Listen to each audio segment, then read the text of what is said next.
Tatiana Ventose ira voter Bardella ce dimanche. Et toi?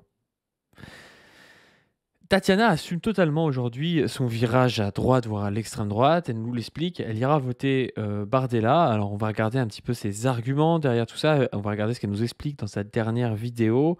On va parler aussi un peu politique. Moi, vous le savez, sur la chaîne, je le dis depuis longtemps, je vais aller voter Manon Aubry dimanche. Et je pense que c'est important de le faire pour plusieurs raisons. Déjà pour que Rima Hassan soit élue et donc que la cause palestinienne soit représentée au mieux au Parlement européen, et puis aussi pour envoyer le message que la gauche radicale, celle qui n'a pas bégayé sur la Palestine, sur les retraites, qui a été à l'avant-garde en fait sur tout ça, est capable de faire un gros score et l'épicentre de la gauche française. Parce que là, on va essayer de nous mettre une douille, c'est-à-dire nous dire que c'est Glucksmann l'épicentre de la gauche française, alors que je pense que à gauche, la plupart des gens en ont marre de Glucksmann et que ceux qui vont voter Glucksmann sont déçus du macronisme et donc plutôt des gens libéraux, centristes, atlantistes, enfin vraiment l'inverse de ce qu'on voit à gauche habituellement.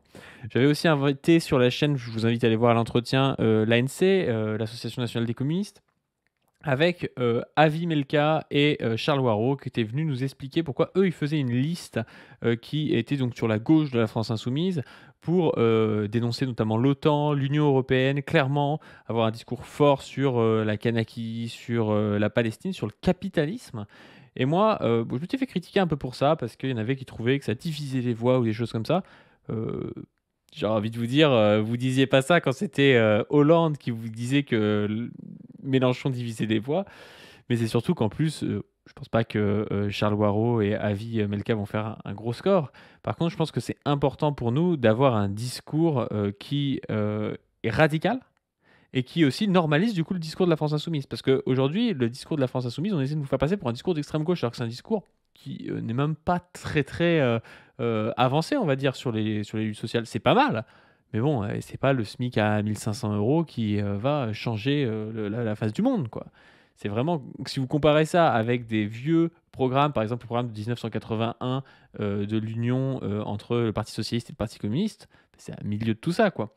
Et donc je trouve ça important de rappeler que nous, communistes, on a un objectif réel qui est beaucoup plus ambitieux qu'un simple programme un peu de gestion de la crise, certes, par le progrès social, mais qui reste de la gestion de la crise et qui, malheureusement, je pense, ne fonctionnera pas à moyen ou long terme, parce que le capitalisme sera toujours là, que les crises continueront, parce que il y aura toujours cette nécessité de faire du profit, cette nécessité d'être impérialiste pour pouvoir faire du profit, et tout ce que fait le capitalisme.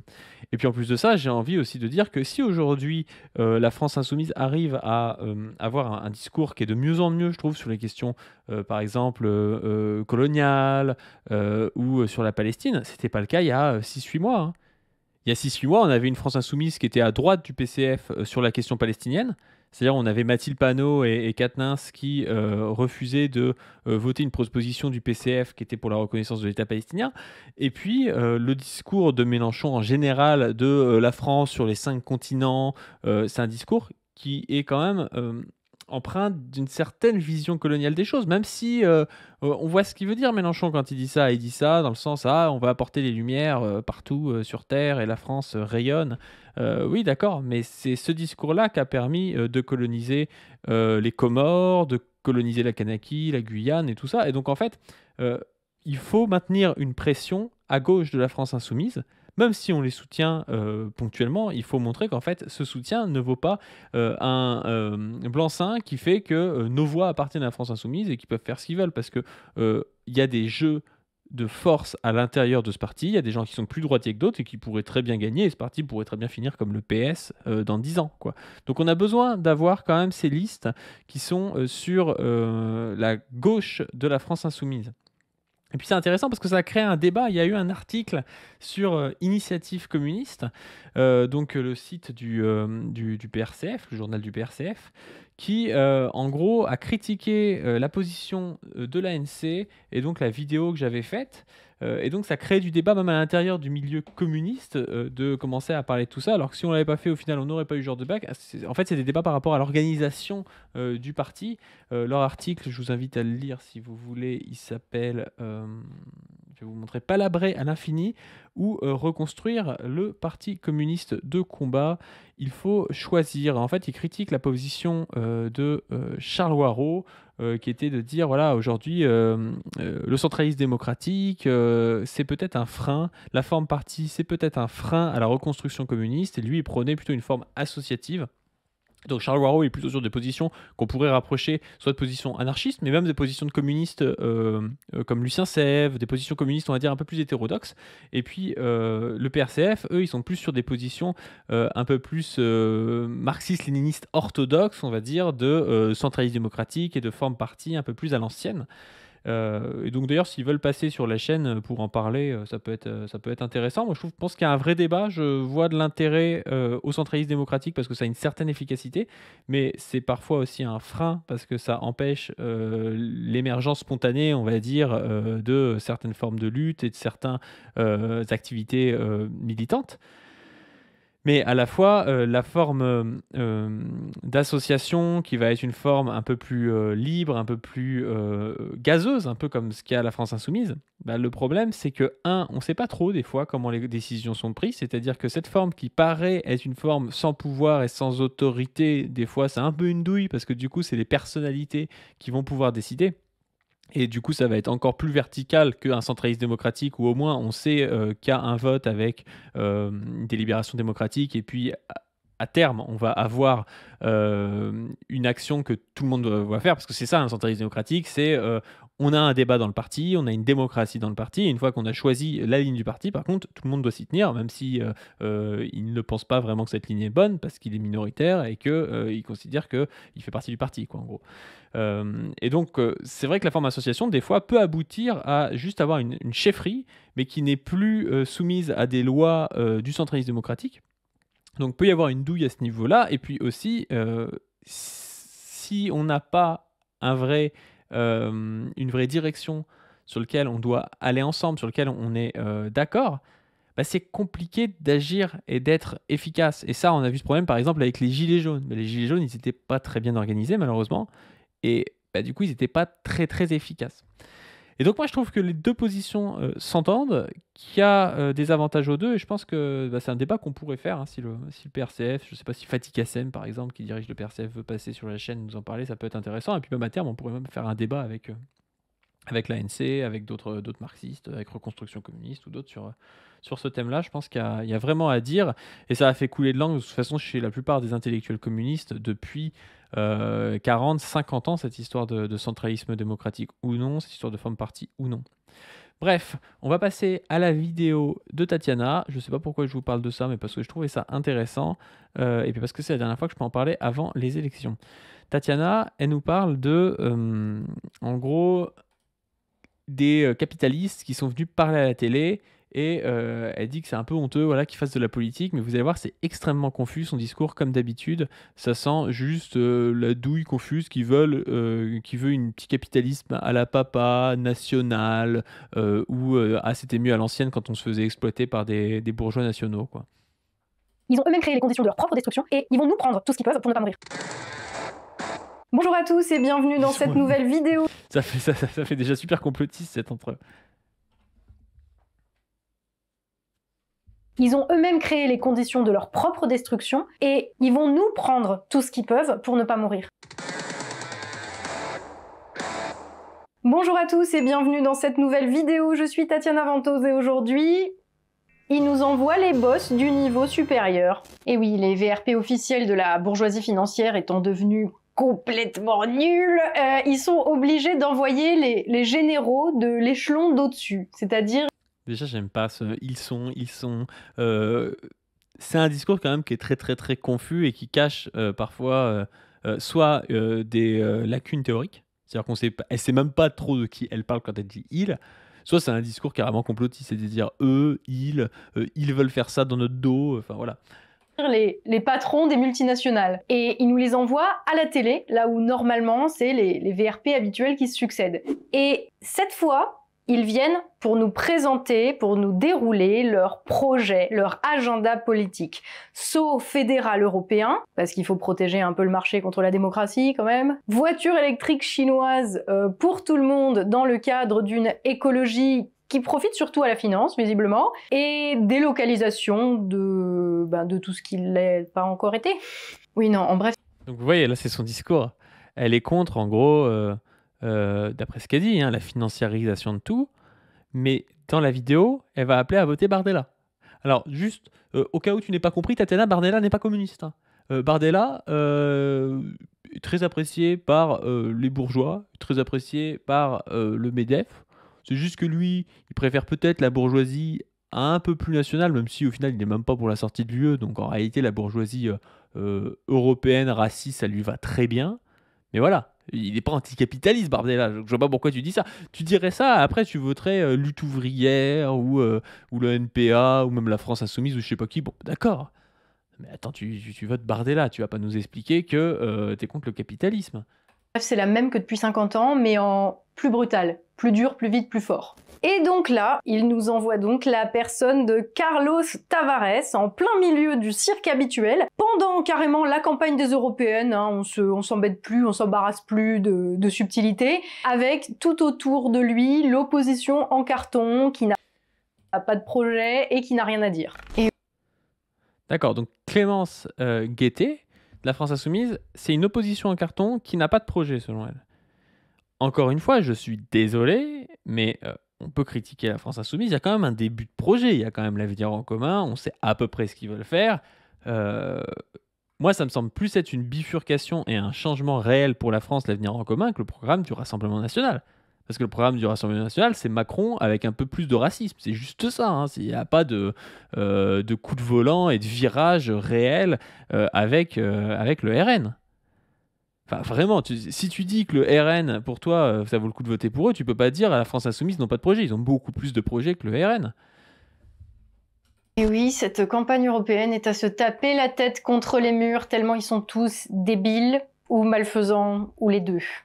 Pour ceux qui ne le connaissent pas, Carlos Tavares, c'est le PDG de Stellantis, un groupe automobile multinational italo-franco-américain et de droit néerlandais, fondé en 2021 par Carlos Tavares lui-même via la fusion des groupes automobiles Peugeot PSA et Fiat Chrysler. Oui, ça fait beaucoup de marques de voitures dans une seule entité, hein, mais voilà. Carlos Tavares, c'est donc l'incarnation de la concentration des moyens de production, en l'occurrence de voitures, entre un nombre de mains toujours plus restreint. Il nous annonce... Mais tu n'es pas contre les gens qui détiennent les moyens de production. C'est-à-dire, à aucun moment tu es communiste, Tatiana. Enfin, juste, tu peux l'avouer, c'est pas grave de pas être communiste, mais tu peux pas nous dire ah ben non, mais les moyens de production sont dans de moins en moins de mains et inviter à voter Bardella. Je veux dire, ça n'a aucun sens. Ça n'a juste aucun sens ton truc. Annonce d'ailleurs lui-même la couleur sur France 2 en nous expliquant que dans 10 ans, il n'y aura plus que 5 constructeurs dans le monde et qu'il compte bien en faire partie. Carlos Tavares, bien qu'il intervienne dans le débat politique, n'est pas un politique. C'est un PDG de multinationale. Son intérêt est donc clair, et c'est tout à fait logique et normal, il n'y a pas de jugement là-dedans, c'est rapporter du pognon aux actionnaires de son groupe multinational, en prenant évidemment une commission au passage. L'intérêt de Carlos Tavares, ce n'est donc de toute évidence ni l'intérêt de la France, ni l'intérêt des Français. D'ailleurs, Carlos Tavares n'est même pas français, il est portugais. Mais bon, à la limite, il serait allemand ou américain ou japonais, ce serait pareil. Parce que... Vous voyez, encore une fois, le confusionnisme a dit Carlos Tavares, j'allais dire Carlos Tevez, n'est pas dans l'intérêt des Français. Ce qu'il fait n'est pas dans l'intérêt des Français et de la France. Encore une fois, Tatiana, ça ne veut pas dire grand-chose. En tout cas, c'est pas une position socialiste de dire ça. Ça peut l'être par abus de langage, mais la réalité, c'est que entre Bernard Arnault et un prolo, ils sont tous les deux français, mais ils n'ont pas les mêmes intérêts, en fait. Ils n'ont pas les mêmes intérêts. Donc du coup, tu peux pas aller chercher à la fois l'intérêt de l'un et de l'autre au niveau économique. C'est pas possible, en fait. C'est toujours une douille contre le discours nationaliste comme ça, machin, c'est toujours une douille où tu fais miroiter aux prolos que ça va être dans leur intérêt, aux prolos français, et en fait, c'est dans l'intérêt de la bourgeoisie nationale française. C'est incroyable de pas savoir ça. Il bosse pour ses actionnaires et pour les gens qui gèrent les portefeuilles d'actions de ses actionnaires. Mais c'est tout.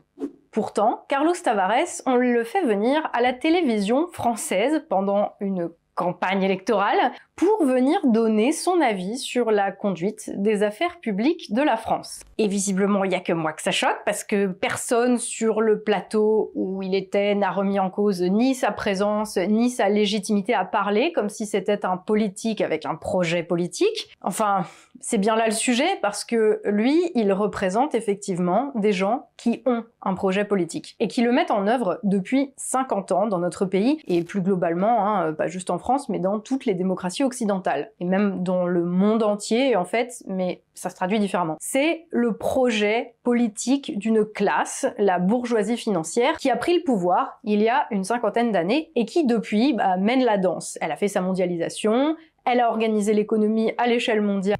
Alors, je suis pas expert, mais la bourgeoisie financière, ça ne date pas de 50 ans. Hein. Ça date pas de 50 ans, ça date plus de 100 ans que de 50 ans. Hein. Elle n'est pas censée avoir écrit un livre sur le sujet? Comme ça l'arranger. C'est elle, en fait, qui possède véritablement les entreprises, parce que c'est elle qui concentre entre ses mains les titres de propriété des moyens de production.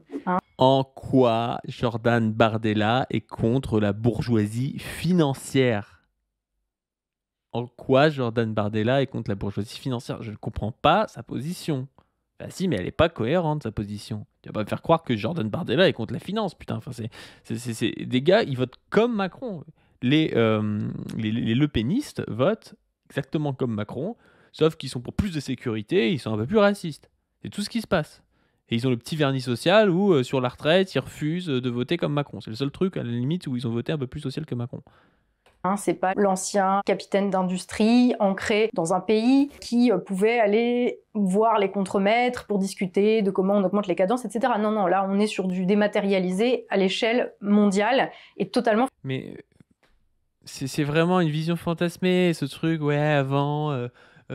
les capitaines d'industrie devenaient PDG, ils étaient super proches de leurs ouvriers, ils allaient les voir pour savoir comment on augmente les cadences, mais c'est une douille, c'est de la propagande tout ça. Enfin, le capitalisme, tu prends le capitalisme au 19e siècle, c'était pas beaucoup plus humain. Les mecs, ils faisaient bosser comme des chiens, des femmes, des enfants, des hommes. Voilà, c'est pas parce qu'ils partaient peut-être parfois plus bas dans l'échelle et qu'ils finissaient par avoir une usine ou je sais pas trop quoi, même si, bon, la plupart c'est des héritiers, hein, c'est pas pour autant qu'ils étaient beaucoup plus humains. Enfin, ça veut pas dire qu'il n'y a pas des bourgeois qui sont humains, mais c'est quand même l'exception. C'est ridicule d'avoir cette vision-là. Et aujourd'hui, tu peux avoir des mecs qui sont de la bourgeoisie dite dématérialisée, machin, et qui sont peut-être très gentils avec leurs employés. C'est possible, mais c'est une contradiction, et c'est un mec parmi tout. En tant que classe, la bourgeoisie, elle a toujours été prédatrice. Prédatrice, notamment du travail des prolétaires. C'est intéressant d'ailleurs ces textes de Marx. Je vous invite à aller voir par rapport à ça une série de vidéos. Alors je me souviens plus du nom de la chaîne, mais en gros c'est sur les textes de Marx où il parle des vampires. En fait, il parle du capital comme d'un vampire, c'est-à-dire quelque chose de mort qui suce la force de travail quoi, des vivants quoi. Et il y a vraiment ce côté-là de toute l'histoire de la bourgeoisie d'avoir sucé la force des prolétaires jusqu'à ce qu'ils meurent parfois. Jusqu'à ce qu'ils meurent. Et aujourd'hui, on a des trucs type la sécurité sociale, le droit du travail qui est en train d'être déconstruit, qu'on a eu non pas parce que la bourgeoisie a été gentille et qu'à l'époque elle était plus sympa, non, parce qu'en fait on a gagné certaines batailles, et notamment on a résisté au nazisme dans le Parti communiste français notamment, et on a réussi à obtenir des avancées sociales. Financiarisé. Bref, je crois que c'est Saturne Podcast le nom de la chaîne. Allez voir ça, c'est trop bien. Un truc sur Marx. Saturne Podcast Marx Vampire. Ouais, vous allez voir ça. Les monstruosités du capital, le marxisme gothique, ça c'est super bien. Hop, je vais m'abonner avec cette chaîne-là aussi. Cette bourgeoisie financière, après avoir évincé les anciens capitaines d'industrie nationaux dans leurs propres entreprises, puisqu'elles possèdent les titres de propriété de ces anciennes entreprises, construites par des grands capitaines d'industrie avec des visions et raccord quand même dans beaucoup de cas, en tout cas avec l'intérêt de la France, pendant quelques dizaines, centaines d'années. Donc après avoir évincé... Non mais elle nous explique que la bourgeoisie bossait dans l'intérêt de la France. Mais qu'est-ce que c'est que ces conneries? Qu'est-ce que ça veut dire l'intérêt de la France? Enfin, Mais ça, c'est ça qui est étonnant, c'est que cette meuf a été à gauche, elle nous explique qu'elle a lu des trucs et tout, mais c'est pas possible. C'est très facile à comprendre le capitalisme. Vous avez des bourgeois qui, s'ils veulent ne pas faire faillite, être aussi concurrentiels que les autres bourgeois, sont obligés de lutter contre la baisse du taux de profit. Et pour lutter contre la baisse du taux de profit, ils sont obligés soit de délocaliser pour que la main-d'œuvre coûte moins cher, soit de faire baisser les salaires. En fait, ils sont obligés de produire toujours plus, on va dire, pour moins cher, quoi. Et donc, que c'est soit il y a 150 ans, il y a 100 ans, il y a 50 ans, ou aujourd'hui, c'est la même chose. Il y a 100 ans, alors, il y a de la bourgeoisie qui était peut-être à un niveau national, même si elle commençait à devenir impérialiste et à s'exporter, hein. Mais cette bourgeoisie-là, c'est pas parce qu'elle exploitait à un niveau national qu'elle le faisait dans l'intérêt de la France. Elle le faisait dans l'intérêt du bourgeois qui avait le capital et qui avait les moyens de production à cette époque-là. C'est pas parce que cette bourgeoisie était ancrée à un niveau national qu'elle le faisait dans l'intérêt de la France. Ça n'a aucun sens de dire ça. En tout cas, c'était pas dans l'intérêt de la majorité de la population française. Dans l'intérêt de la majorité de la population française, ça aurait été de collectiviser ces entreprises pour produire pareil, mais pour que ça revienne à tout le monde et qu'il n'y ait pas une plus-value, un profit qui soit extorqué du travail des travailleurs et qui revienne dans la poche d'un de ces bourgeois-là. Ça n'a aucun sens ce qu'elle dit, c'est vraiment super confus. Ces capitaines d'industrie ou les avoir convertis à son système, hein, puisqu'il y en a, ils se sont bien reconvertis aussi. Elle a formé ses serviteurs dans les écoles de commerce et dans les banques d'affaires, puis elle les a placés à la tête des États, et notamment des États occidentaux, afin qu'ils remontent. Non mais tu crois qu'il y a 100 ans, les États n'étaient pas aussi à la main de la bourgeoisie? Mais qu'est-ce que t'expliques, quoi? Enfin, il y a toujours eu un lobbying de zinzin auprès des États par la bourgeoisie. Enfin, c'est pas nouveau quand même. On va passer au moment où on nous explique qu'il y a votre Bardella, parce que ça dure 45 minutes, sinon on n'a pas fini. Arrivée, enfin, elle l'a peut-être même sans doute croisée dans les studios. Mais elle non plus, elle n'a pas relevé l'inanité de la présence d'un membre direct de la classe dirigeante venu remplacer l'IA qui sert de VRP à cette même classe dirigeante, Valérie Ayer. Et je sais pas, peut-être qu'ils l'ont mise à part, alors pour des questions de temps de parole, hein, si ça se trouve, c'est juste ça. Peut-être aussi que c'est parce que c'est la principale opposante, que c'est la seule qui peut gagner face à Macron. Et que donc, peut-être, ils se sont dit, ouais, il y a du danger à la mettre sur le plateau, mais honnêtement, alors ils ont parlé d'économie dans la première partie de l'émission, et vu les compétences dont elle a fait montre en économie, je parle même pas de maîtrise d'un outil statistique. Mais je veux dire, bon, je suis d'accord avec toi, Tatiana, Le Pen est nul en économie, mais t'es aussi nul en économie. Je veux dire, moi, je suis pas là à critiquer, je sais pas, Philippe Etchebest, si je sais pas moi-même tenir un restaurant et cuisiner, tu vois, c'est un petit peu ridicule. Tu dis, ouais, elle est nulle en économie, qu'est-ce que tu connais? Qu'est-ce que tu connais? Ou de chiffres, non, c'est le fonctionnement de base qui n'est pas maîtrisé, qui n'est pas... Mais toi non plus, mais oui, elle est à chier, évidemment qu'elle est à chier, Le Pen, en économie, mais tu veux voter pour elle parce que tu nous expliques que t'es contre la collectivisation, que t'es contre l'accaparement des moyens de production. C'est complètement débile, je veux dire, c'est ridicule ce que tu fais. Pas intégré, tu vois. Donc, bon, je dirais que Carlos Tavares peut dormir tranquille pour le moment. Mais Tatiana se rend compte que Marine Le Pen ne va pas s'opposer à Carlos Tavares. Putain, c'est ouf. Mais évidemment, mais d'où tu sors? Tu crois que c'est Lénine, Marine Le Pen? Voilà. Oui, non, mais je sais, vous allez pas être content que je dise ça, mais c'est comme ça, en fait. Enfin, encore une fois, j'arrête de m'interdire de dire ce que je pense. Et d'ailleurs, ça va pas m'empêcher d'aller voter Bardella dimanche. Hein. Voilà. Hein. Mais juste, moi, je serais eux, je m'attellerais très très très rapidement à construire un projet sérieux, parce que... Je croyais que tu critiquais la France insoumise parce qu'ils n'avaient pas de projet. Là, tu nous expliques que tu vas voter Bardella alors que Le Pen est nul, se couche devant la bourgeoisie et n'a pas de projet. Explique-moi la cohérence de ta position. Il risque de gagner à la prochaine vraie élection, hein, je parle pas de l'européenne, et que à ce moment-là, dire tout haut ce que les gens pensent tout bas et être les seuls à faire preuve d'empathie avec les Français et à parler aux Français de la ruralité et de la France périphérique, ça ne va pas suffire en fait. Quand tu es à la tête de la France, si t'as pas de vision et d'un projet de ce que tu veux faire, tu fais Giorgia Meloni, tu fais Alexis Tsipras et au final, tu sers exactement les mêmes personnes. Enfin, c'est un avertissement. Je pense qu'on est nombreux quand même à en être conscients. Je vais... Alors, ce que tu comprends pas, Tatiana, c'est que c'est même pas une question juste de projet de société, c'est aussi une question de rapport de force et de bras de fer avec la bourgeoisie. Et c'est pour ça aussi que, quoi qu'ils disent, en fait, tu peux pas avoir confiance dans le Rassemblement national parce qu'ils ont aucun bras de fer avec la bourgeoisie, qu'ils en dépendent totalement et qu'ils lui sont soumis. En fait, il faut construire une indépendance de notre classe contre la bourgeoisie. Et ça se fait pas comme ça. C'est pas facile. Même si on prend la France insoumise, je pense pas qu'ils en sont là encore, même s'ils s'opposent quand même à la bourgeoisie, qu'ils arrivent à créer du clivage. Je pense qu'ils sont pas encore assez forts et que de toute façon ils seront jamais assez forts tout seuls. Qu'il nous faut un vrai parti, c'est pour ça que j'appelle souvent à l'élaboration d'un parti de masse. Et je pense qu'il nous faut aussi des syndicats qui sont forts. Alors à ce titre-là, j'ai envie de vous mettre l'appel d'Olivier Matteux par rapport à ces élections. C'est assez intéressant. Il a publié un texte sur Position Revue. Il a publié un texte chez Position Revue et en gros, il nous explique justement qu'en fait, on ne pourra pas faire sans les travailleurs si on veut faire quelque chose à gauche.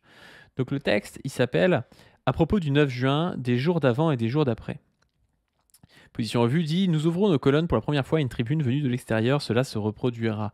Bien évidemment, nous avons des désaccords possibles avec ces dernières, néanmoins, si nous les publions, c'est que nous reconnaissons une camaraderie avec les auteurs, nous partageons la volonté de mettre en œuvre un progressisme concret dépourvu de toute forme d'exploitation. » Donc, Olivier Matteux nous dit « L'atmosphère dans laquelle se déroulent les élections européennes qui auront lieu ce dimanche 9 juin s'inscrit dans la continuité stratégique gouvernementale post-retraite.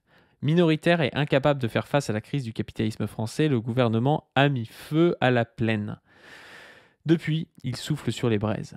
Notre pyromane national exporte l'incendie partout où cela est possible. Kanaki, Palestine, Ukraine, Russie. Il en profite au passage pour vendre des caisses d'armes. Les portefaix ne sont pas en reste.